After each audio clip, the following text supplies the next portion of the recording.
আসসালামু আলাইকুম। আজকে আমি আপনাদেরকে দেখানোর চেষ্টা করব ইতালিয়ান একটি পাস্তা পুত্তানেস্কা।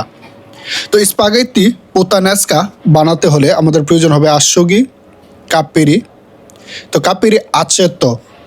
তো কাপ্পিরি এটি একটি ইতালিয়ান গাছের ফুল, তবে বাংলাদেশে এটাকে কি বলে আমি সঠিক জানি না। আর আশোগিটা হচ্ছে শুটকির মতো, সেম টু শুটকির মতোই, তবে একটু ভিন্ন আর কি। তো অলিভে মানে জয়তন। তো আমরা কাপ্পিরি অলিভে কেটে নিলাম। তো আমাদের প্রয়োজন হবে 4 থেকে 5টি পমোদোরো সেক্কো। আপনারা ইতিমধ্যে দেখছেন যে আমার একটা ভিডিও আপলোড দিচ্ছি পমোদোরো সেক্কোর। তারপর আমাদের প্রয়োজন হবে আলিও ইন্তেরো।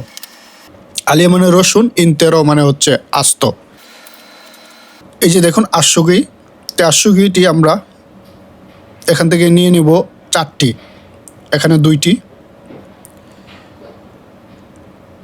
আরও 2টি ফিলেত্তো মানে পিস। তো এখানে আমরা দিয়ে দিলাম একটি পাদেল্লা গরম হওয়ার জন্য অলিভে এক্সট্রা দি অলিভা, জৈতুনের তেল।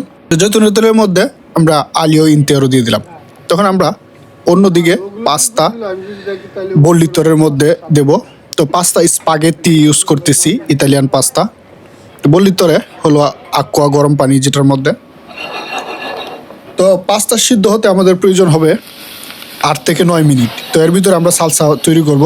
তো আমরা কাপ্পিরি দিয়ে দিলাম পাদেল্লা মানে কড়াই। তারপর দিয়ে দিলাম আশুগি। তো আশুগি এবং কাপ্পিরি একটু ফ্রিজে করে নিব। ফ্রিজে মানে ভাজা, একটু ভেজে নিব হালকা।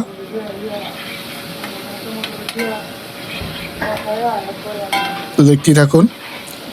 যখন এরকম আশুগিটি একটু মিক্সড হবে তখন আমরা গরম পানি দিয়ে দিব। আকুয়া মানে পানি, কালদা মানে গরম। তো পমোদোরো টমেটোর সস।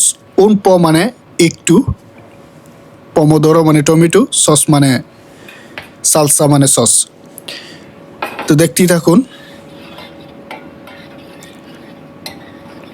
তো হালকা যখন গরম হয়ে আসবে তখন আমরা আলিও ইন্তেরো মানে আস্ত রসুনগুলো আমরা তুলে নেওয়ার পর আমরা দিয়ে দিব উপরে অলিভে মানে জৈতন, যেটি আমরা তালিয়ারে করে রাখছিলাম, মানে কেটে রাখছিলাম। তালিয়ারে মানে কাটা। তো এদিকে আমাদের পাস্তা প্রন্ত মানে পাস্তা রেডি, সিদ্ধ হয়ে গেছে।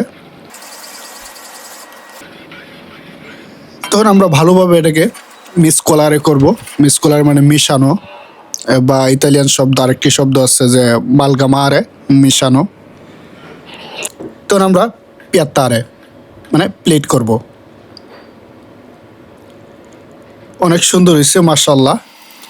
তবে মনে রাখবেন সালে দিবেন না, কারণ এই কাপ্পিরি এবং আশুগি এমনিতেই লবণযুক্ত। সালে মানে লবণযুক্ত, তো লবণ দিবেন না। এই যে দেখেন মাশাআল্লাহ। কে কোথা থেকে দেখতেছেন আশা করি কমেন্টে পাশে থাকবেন।